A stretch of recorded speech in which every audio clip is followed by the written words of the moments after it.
Suling Emas, Jilid 17, Bagian 2. Putranya jatuh cinta kepada seorang gadis anak pedagang kulit di kota itu.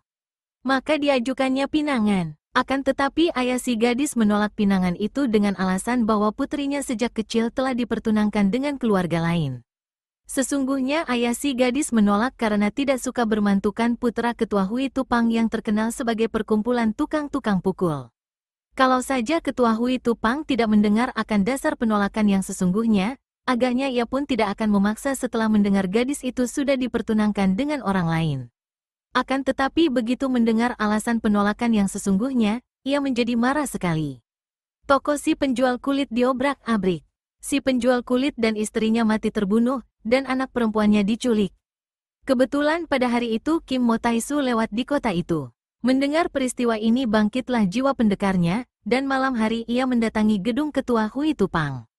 Kemarahannya memuncak ketika mendengar betapa gadis itu menggantung diri sampai mati setelah menjadi korban keganasan putra ketua Hui Tupang. Pertempuran terjadi dan ketua Hui Tupang yang tadinya memandang rendah kepada jombel gila itu, dan yang marah karena Kim Mo Tai-su dianggap terlalu lancang dan usil mengurusi urusan sepele orang lain, ternyata kalah dan terluka. Ketika para anggota Hui Tupang hendak mengeroyok, Kim Mo Tai-su berhasil menangkap putra ketua Hui Tupang dan dijadikan perisai sehingga ia berhasil keluar. Saking marahnya, ketika hendak meninggalkan tempat itu dan membebaskan putra ketua Hui Tupang, Kim Mo Tai-su membuntungi ujung hidung dan kedua telinga pemuda hidung belang itu. Inilah sebab-sebab permusuhan dan dendam Hui Tupang kepada Kim Mo Tai-su.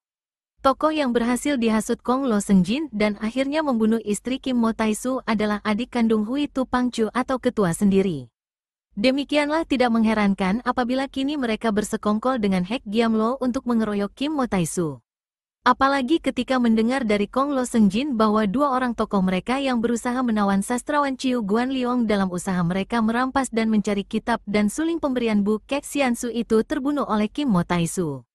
Dendam mereka makin mendalam. Memang kakek tua renta yang lumpuh, Kong Lo Sengjin, bekas raja muda itu amat licin, penuh tipu muslihat dan curang. Pandai ia melempar batu sembunyi tangan, melemparkan kesalahan ke pundak orang untuk mengadu domba.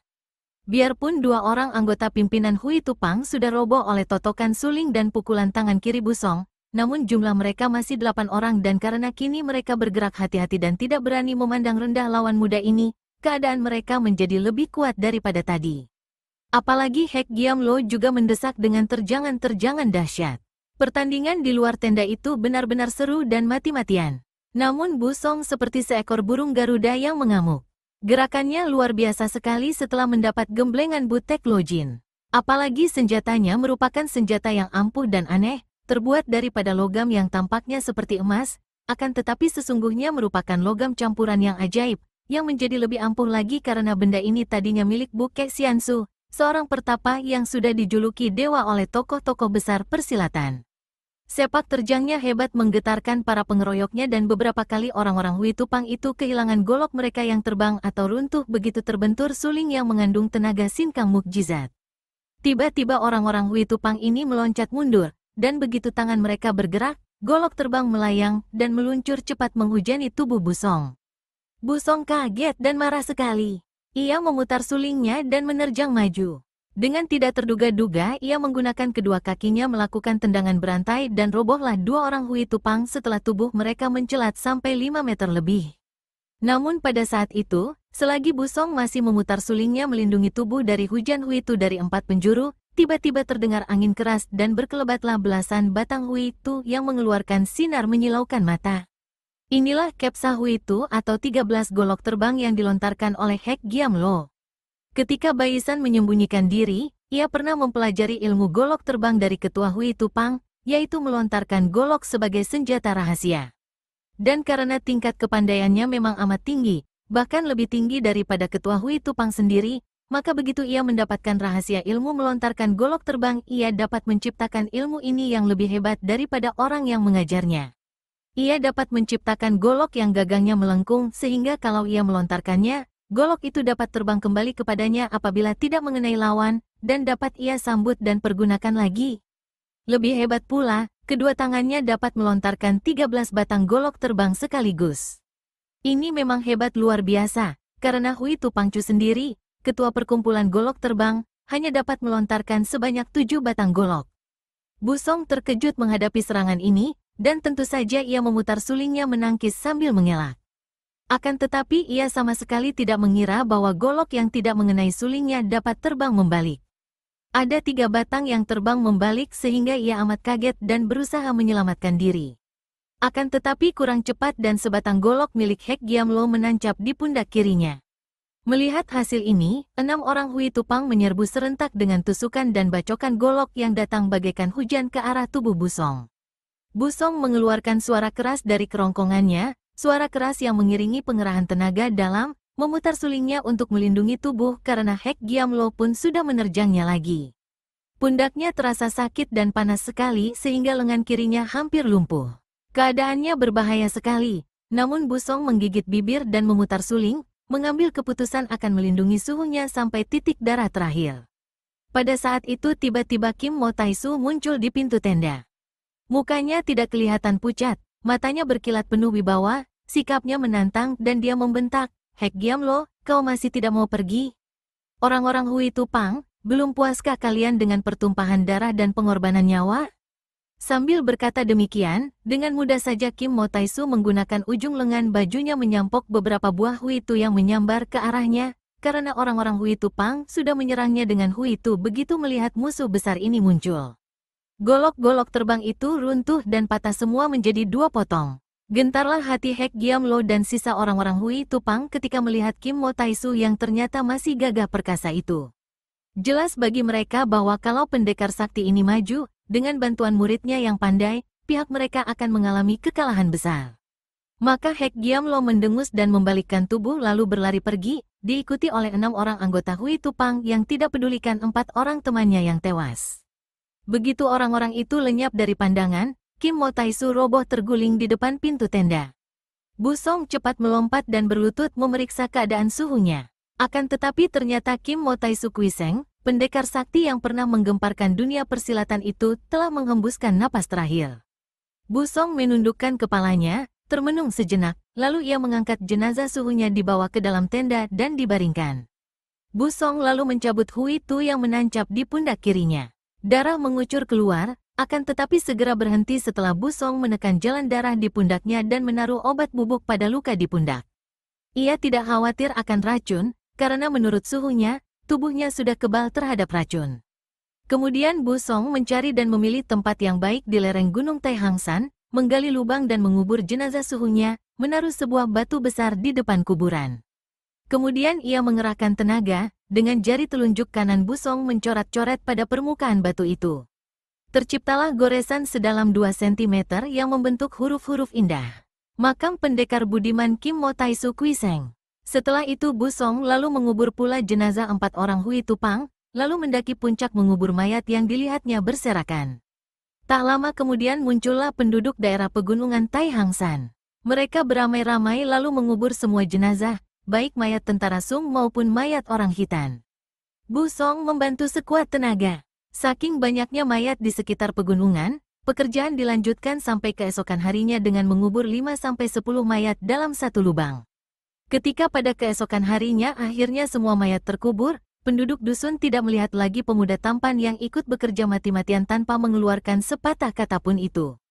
Bu Song telah pergi dengan diam-diam, hatinya terenyuh memikirkan keadaan perang dan segala akibatnya. Rakyat dusun, rakyat kecil yang tidak tahu apa-apa, yang selalu taat dan patuh serta takut, mereka inilah yang selalu menjadi korban terakhir. Tanpa diperintahkan mereka mengubur semua mayat. Mereka harus mengubur semua mayat itu karena kalau tidak, keselamatan mereka terancam oleh bahaya menjalarnya wabah penyakit yang hebat. Setelah gurunya meninggal dunia, barulah Bu Song merasa betapa hidupnya sunyi dan sebatang kara. Ada timbul ingatan dalam hatinya untuk pergi ke Nanchao, menjumpai kakeknya, Pat Jiu Sin Ong Liu Gan, ayah dari ibunya yang sampai kini tidak pernah ia jumpai. Tentu saja ia tidak pernah mimpi bahwa pernah ia bertemu dengan ibunya, bahkan ia berani menegur dan menasihati ibunya itu yang hendak membunuhnya. Sama sekali ia tidak pernah mimpi bahwa karena sikap dan kata-katanya maka ibunya menjadi sadar dan insaf, membuat ibunya lalu menyembunyikan diri tidak mau muncul lagi di dunia ramai untuk menebus dosa-dosanya. Akan tetapi Bu Song tidak dapat melupakan Suma Cheng. Betapapun juga, cinta kasih yang terpendam dalam hatinya takkan dapat lenyap. Betapa mungkin ia dapat melenyapkan rasa cinta kasihnya terhadap Suma Cheng, gadis yang telah merampas hatinya, yang telah menyerahkan jiwa raga kepadanya. Karena rasa rindunya kepada Suma Cheng tak tertahankan lagi, maka ia menunda niatnya pergi ke Nanchao mencari keluarga ibunya, sebaliknya ia lalu pergi lagi ke kota raja. Tadinya memang ia sudah ke kota raja, akan tetapi ketika itu ia hendak mencari suhunya. Mendengar bahwa suhunya pergi bersama tentara Sung ke utara, ia segera keluar dari kota raja untuk menyusul suhunya. Sekarang ia pergi ke kota raja dengan tujuan lain, yaitu mencari tahu tentang diri kekasihnya, Suma Cheng. Hatinya berdebar ketika ia memasuki pintu gerbang kota raja. Ia tahu betapa hubungannya dengan Suma Cheng kurang lebih 3 tahun yang lalu telah menimbulkan kegemparan di dalam rumah tangga keluarga Pangeran Sumakong. Dia sendiri telah disiksa, dan kalau tidak ditolong suhunya, tentu ia akan tewas tersiksa. Akan tetapi bagaimanakah dengan Suma Cheng? Darahnya naik dan mukanya menjadi panas kalau ia membayangkan jangan-jangan kekasihnya itu mengalami siksa dan derita pula, jangan-jangan malah telah mati. Ia menggereget giginya. Ia harus menyelidiki dan membuktikan bahwa Suma Cheng kekasihnya tidak sengsara hidupnya. Ia memasuki pintu gerbang kota raja ketika hari sudah menjelang senja. Keadaan mulai sepi, apalagi karena Bu Song masuk dari pintu gerbang bagian selatan, ia melalui pinggiran kota raja yang paling sunyi. Mendadak ia mendengar suara ribut-ribut di sebelah depan. Bu Song melihat seorang laki-laki muda, berpakaian penuh tambalan akan tetapi baik baju maupun tambalannya terbuat dari kain baru dan bersih sekali, sehingga lebih patut disebut pakaian berkembang aneh, sedang berdiri bertolak pinggang dan memaki-maki belasan pengemis berpakaian penuh tambalan dan butut. Tertarik hati Bu Song dan ia segera mendekat. Pengemis baju bersih itu usianya kurang lebih 30 tahun, sedangkan 11 orang pengemis baju kotor paling muda berusia 35 tahun. Akan tetapi sungguh mengherankan betapa belasan pengemis itu yang kelihatan murung dan muram wajahnya, sama sekali tidak berani membalas atau marah saat dimaki-maki oleh si pengemis baju bersih. Bahkan seorang di antara mereka yang usianya sudah amat tua dengan muka sabar berkata, "Sudahlah, sahabat muda. Harap kau suka maafkan kami orang-orang tua yang tadi tidak mengenal siapa adanya engkau. Memang kalian ini jembel-jembel busuk. Biar pura-pura sudah menerima kalah dan menjadi jembel, masih bersikap sombong-sombongan. Kau kira engkau masih guru silat kenamaan dan anggota-anggota Sin Kau Bukoan?" Pengemis muda baju bersih itu lalu menggerakkan kaki menendang. Tendangan keras dan mengandung tenaga mengenai perut kakek jembel itu hingga mengeluarkan suara berdebuk keras. Bu Song terkejut. Tendangan itu keras sekali dan dapat diduga bahwa pengemis baju bersih itu memiliki tenaga kasar yang amat kuat. Akan tetapi ketika mengenai perut si kakek, agaknya tidak terasa apa-apa oleh kakek itu. Diam-diam ia merasa kagum dan heran. Terang bahwa ilmu kepandaian kakek jembel berbaju kotor itu jauh lebih tinggi daripada kepandaian si pengemis baju bersih, akan tetapi mengapa dihina diam dan mengalah saja? Bahkan kini pengemis baju bersih itu marah-marah dan memaki-maki, "Kau hendak melawan? Mengandalkan ilmu kepandaianmu?" Sambil memaki, pengemis baju bersih ini menggerakkan kaki tangannya, menghantam dan menendang. Biarpun kakek itu dapat menerima tendangan dan pukulan ini tanpa terluka, namun ia terhuyung-huyung dan ketika ia mundur-mundur, tak diketahuinya bahwa di belakangnya terdapat selokan. Kakinya terpeleset dan ia jatuh ke dalam selokan yang airnya kotor. Pengemis baju bersih itu tertawa bergelak, lalu pergi dari situ dengan laga sombong. Para pengemis baju kotor yang lain hanya memandang lalu menundukkan kepala sambil menarik napas panjang. Jelas bahwa mereka ini pun menahan kemarahan hati dan melihat gerak-gerik mereka, Bu Song dapat menduga pula bahwa mereka ini pun bukan orang sembarangan dan belum tentu kalah oleh pengemis baju bersih yang sombong tadi. Akan tetapi mengapa mereka itu, seperti juga kakek yang dipukulinya tadi, diam saja dan mengalah? Setelah pengemis baju bersih itu pergi tak tampak lagi, kakek pengemis yang jatuh ke dalam selokan tadi membanting-banting kaki dan menarik napas panjang berulang-ulang sambil mengeluh, Suhu, mengapa Suhu menerima terus-menerus penghinaan macam ini? Mari kita serbu saja dan mengadu nyawa dengan si bedebah, seorang pengemis yang termuda berkata, suaranya mengandung penasaran. Jangan bicara sembarangan, kakek itu menegur, lalu kembali menghela napas dan menggeleng-geleng kepalanya. Seorang pengemis lain yang lebih tua berkata, "Toa Suheng atau kakak tertua, ada benarnya juga ucapan muridmu. Seorang gagah lebih baik mati daripada mengalami penghinaan dalam hidupnya." "Sudahlah, Sute atau adik seperguruan. Melawan tanpa perhitungan kepada lawan yang jauh lebih kuat sehingga lebih merupakan bunuh diri, bukanlah gagah namanya, melainkan bodoh. Siapa orangnya mau mengalami penghinaan? Aku pun tidak suka, akan tetapi kita harus mencari jalan keluar yang baik, menanti kesempatan yang tepat. Akan tetapi sampai kapan kita menanti lagi, Suhu? Si murid mendesak, mungkin Suhu cukup sabar menghadapi semua penghinaan itu, akan tetapi Ticu atau murid tidak dapat bertahan lagi, Suhu. Lain kali, kalau mereka itu berani sekali lagi melakukan penghinaan terhadap Suhu, Ticu tidak berani tanggung apakah Ticu akan dapat menahan diri. Agaknya pasti akan Ticu lawan dengan taruhan nyawa. Ticu rasa, biarpun akhirnya kita kalah oleh si bedebah si Pou, namun sebelum kita mati, kita tentu dapat membunuh puluhan orang musuh sehingga mati pun tidak penasaran. Si kakek kembali menggeleng kepala dan menarik napas panjang. Percuma, tidak ada gunanya. Bu Song adalah seorang yang masih muda. Melihat sikap pengemis baju bersih tadi pun hatinya sudah merasa mendongkol. Kini mendengarkan perbantahan antara guru dan murid ini, ia merasa penasaran dan tanpa disadarinya ia lalu berkata, muridnya begitu bersemangat, gurunya begini melempem, sungguh lucu. Kalau seseorang sudah kehilangan keberaniannya menentang si jahat, dia tidak patut menjadi guru lagi. Pengemis termuda yang menjadi murid kakek itu tiba-tiba melompat ke depan Bu Song dan semua pengemis kaget dan heran. Mengapa ada orang mendekati mereka tanpa mereka ketahui? Orang muda, lancang sekali mulutmu berani menegur Suhu. Tidak tahukah engkau dengan siapa kau berhadapan? Suhu adalah Sin Kau Jiu Liong Kausu atau guru silat Liong berjuluk kepalan monyet sakti, dahulu jagoan kota Xinyang. Hayo lekas kau minta maaf dan menarik kembali omonganmu yang lancang kalau kau tidak ingin merasai pukulanku. Kenapa mendadak menjadi begini galak? Tadi kau diam saja ketika ada pengemis tolol memaki-maki lalu memukul dan menendang kakek ini sampai masuk selokan bau. Sejenak mereka itu memperlihatkan muka malu, akan tetapi pengemis muda itu, yaitu yang termuda di antara mereka, baru 35 tahun, lalu membentak marah. Urusan sesama kaum Kaipang atau perkumpulan pengemis tidak ada hina-menghina, pula merupakan urusan dalam, bukan urusanmu. Akan tetapi engkau ini orang luar berani menghina kami? Tidak tahukah bahwa kami adalah bekas orang-orang Sin Kau Bukoan yang terkenal? Bu Song tersenyum. Tentu saja dia tidak pernah mendengar Sin Kau Bukoan atau perguruan monyet sakti. Kalau mereka ini bekas orang-orang perguruan silat ternama, mengapa sekarang menjadi pengemis? Bahkan agaknya golongan pengemis yang paling rendah tingkatnya. Buktinya tadi mereka ini tidak berani melawan walaupun diperhina oleh pengemis lain yang jelas kepandaiannya tidak berapa tinggi. Aku bicara sejujurnya, siapa menghina? Dan kau ini galak amat, mau apa? Bu Song sengaja memancing kemarahan orang. Cepat sekali pengemis itu menerjangnya dengan pukulan ke arah dada, disusul dengan tangan kiri mencengkeram ke arah lambung. Memang Bu Song hendak menguji kepandaian mereka ini, terutama kepandaian mereka yang menjadi guru dan setingkatnya. Dengan tenang ia menggerakkan kakinya mundur 2 langkah, sengaja berlaku lambat untuk memancing lawannya. Benar saja, lawannya terkena pancingannya karena menyangka bahwa ia tidak begitu lihai sehingga dengan girang lawannya sudah menubruk maju, kedua tangannya mencengkeram ke arah dada dengan keyakinan pasti kena. Bu Song memiringkan tubuhnya, menyampok dari samping dan mengerjakan kakinya, yaitu ujung sepatunya menotok sambungan lutut. Tak dapat dicegah lagi pengemis itu terguling.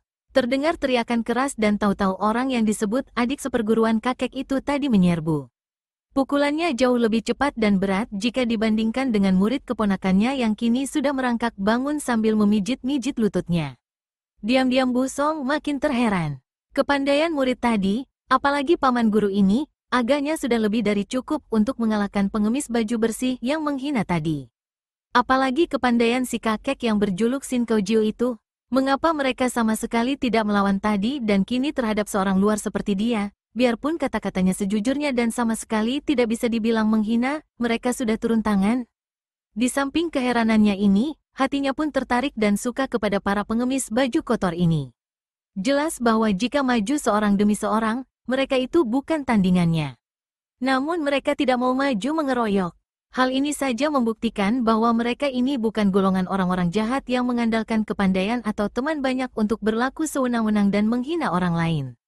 Sikap mereka terhadapnya adalah sikap orang gagah yang hendak memperebutkan kebenaran dan kehormatan dengan ilmu kepandaian secara gagah pula. Karena tertarik dan ingin berkenalan, Busong tidak mau mempermainkan lawannya terlalu lama. Dengan gerakan indah, ia berhasil merobohkan lawannya dengan sebuah dorongan yang disertai tenaga dalam.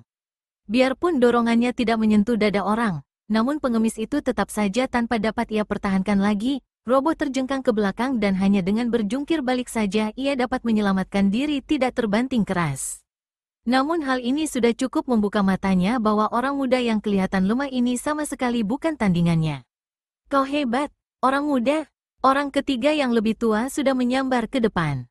Orang ini adalah kakak seperguruan dari yang tadi roboh, merupakan orang kedua di Sin Kau Bukoan. Pukulannya mengandung tenaga Iwek Kang yang ampuh dan kuat sehingga setiap ia menggerakkan tangannya, terdengar suara angin menyambar. Akan tetapi alangkah kagetnya ketika tiba-tiba lawannya berkelebat dan lenyap dari depannya. Pengemis yang berwajah muram ini kaget dan bingung, lalu mendengar suara ketawa di belakangnya. Ketika ia membalikkan tubuh, kiranya lawannya sudah berada di situ, enak-enak saja tersenyum dan memandangnya. Ia menjadi penasaran dan cepat menerjang lagi, kini menggunakan kedua tangan yang dibuka jari-jarinya, seperti tangan monyet hendak mencengkeram. Hebat tubrukannya ini karena tangan itu tidak segera mencengkeram, melainkan menanti kemana lawan akan mengelak. Gerak tipu ilmu silat monyet sakti ini amat hebat dan jarang sekali gagal. Namun kembali matanya menjadi kabur karena lawannya yang muda itu berkelebat tanpa dapat ia duga kemana, hanya tahu-tahu sudah melewati atas kepalanya.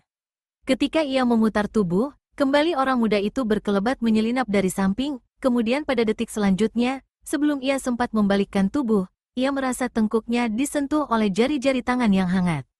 Pengemis ini kaget sekali dan berseru, "Hebat, aku mengaku kalah."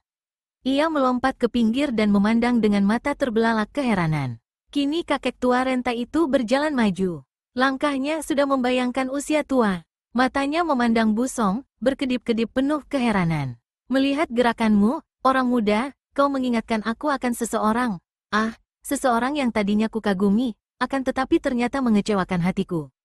Makin tertarik hati Busong. "Siapakah orang itu, Sin Kau Jiu Liong Kau Su?"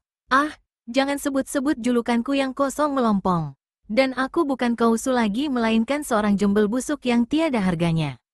Sebut saja aku lokai atau pengemis tua. Nama orang itu selalu kusimpan sebagai rahasia, biarpun dia sudah mengecewakan hatiku, namun tidak akan kusebut-sebut. Akan tetapi karena gerakanmu mirip dia, kalau kau bisa mengalahkan Toyaku, biarlah hitung-hitung aku kalah bertaruh dan akan kusebut namanya di depanmu." "Kau jagalah, orang muda." Kakek itu menerima sebatang toya kuningan yang kedua ujungnya dilapis baja. Begitu toya itu berada di kedua tangannya, benda itu seakan-akan menjadi hidup dan bergerak-gerak amat cepatnya. "Orang muda, keluarkan senjatamu, mari kita main-main sebentar." Sesungguhnya, biarpun kakek ini kelihatannya jauh lebih lihai daripada si murid atau sutenya tadi, Busong tidak takut menghadapinya dengan tangan kosong. Akan tetapi mengingat bahwa kakek ini adalah seorang yang dahulunya tentu ternama, ia pun segan untuk memandang rendah. Ia tidak mempunyai permusuhan dengan mereka, apalagi Sin Kau Jiu Liong Kau Su. Ia bahkan menaruh iba kepada bekas guru silat dan murid-muridnya ini yang telah merosot derajatnya menjadi pengemis-pengemis yang dihina orang. Di samping rasa iba ini, ada pula rasa penasaran mengapa semangat si guru demikian melempem dan tidak layak menjadi sikap seorang gagah. "Kau Su, bukan aku yang mengajak berkelahi. Kalau tidak terdesak, untuk apa aku mengeluarkan senjata? Aku tidak mau melukai orang," jawabnya. "Kalau kau hendak main-main, silakan mulai." Kakek itu kelihatan marah sekali. Sudah terlalu lama dihina orang tanpa berani membalas. Sekarang ada engkau ini orang muda yang datang-datang menghina kami. "Orang muda, jangan salahkan aku kalau Toyaku tidak mengenal kasihan." "Kau sambutlah." Tampak gulungan sinar kuning ketika toya itu menyambar dahsyat, menyerang dengan pukulan menyamping ke arah lambung kiri Busong disusul gentakan ujung lain yang menyusul dengan hantaman ke arah kepala andai kata pukulan pertama dapat dielakkan. Akan tetapi, sekali berkelebat tubuh orang muda itu lenyap dari depannya. Liong Kau Su terkejut, cepat membalikkan tubuh menggerakkan toyanya, lalu menerjang ke belakang tubuh. Benar saja dugaannya, orang muda yang dapat bergerak luar biasa cepatnya itu tadi telah berada di belakangnya sehingga serangan susulannya ini tepat sekali. Dengan tusukan kuat ujung toyanya menyambar ke arah dada, kemudian ketika orang muda itu mengelak ke kiri, toyanya mengejar terus dengan sontekan ke kanan, menghantam leher lalu disontekkan lagi, menggunakan ujung yang lain menyerampang kaki. Semua ini dilakukan oleh kakek itu dengan kecepatan kilat, dan biarpun ia sudah tua, namun tiap kali digerakkan, kedua ujung toya itu menggetar dan dilihat dengan mata biasa ujungnya berubah menjadi puluhan batang. Ilmu toya yang bagus. Busong memuji akan tetapi kembali tubuhnya lenyap tanpa diketahui kakek itu saking cepatnya. Dari belakangnya Liong Kaosu merasa betapa ujung toyanya disentuh lawan. Ia cepat membalikkan tubuh dan melihat lawannya itu tersenyum-senyum berdiri di belakangnya, kini sudah mengeluarkan sebuah benda kuning berkilauan di tangan. Bukan main kaget dan kagumnya hati kakek itu. Ia tadi maklum bahwa lawannya akan mudah merobohkannya, atau merampas toyanya, karena bukankah tadi lawannya sudah menyentuh ujung toya dari belakang sebelum ia mampu membalikkan tubuh? Akan tetapi orang muda itu tidak melakukan hal ini, bahkan mengeluarkan senjata. Padahal dengan tangan kosong sekalipun agaknya akan sukar baginya untuk mengalahkan orang muda ini. Ketika ia memperhatikan senjata di tangan orang muda itu, ia berseru kaget, juga sutenya berseru, Kim Xiao atau suling emas. Busong memandang suling emas di tangannya dan pada saat itu jantungnya berdebar aneh. Nama yang bagus, Kim Xiao, namanya sendiri sudah lapuk, sudah terlalu banyak mendatangkan hal-hal yang menyedihkan. Namanya sendiri, Busong, selalu terkait dengan hal-hal yang mematahkan hati, mengingatkan ia akan ayah bundanya yang cerai-berai, akan hidupnya yang sebatang kara. Mengingatkan ia akan pengalaman-pengalamannya yang pahit getir, akan kematian Kui Eng yang sudah dicalonkan menjadi istrinya, wanita pertama yang merampas hatinya. Kemudian, yang masih membekas dalam sekali di kalbunya, mengingatkan ia akan Suma Cheng, wanita kekasihnya yang tadinya ia anggap sebagai pengganti Kui Eng yang tewas. Nama Busong sungguh diselimuti kegelapan, nama yang sial.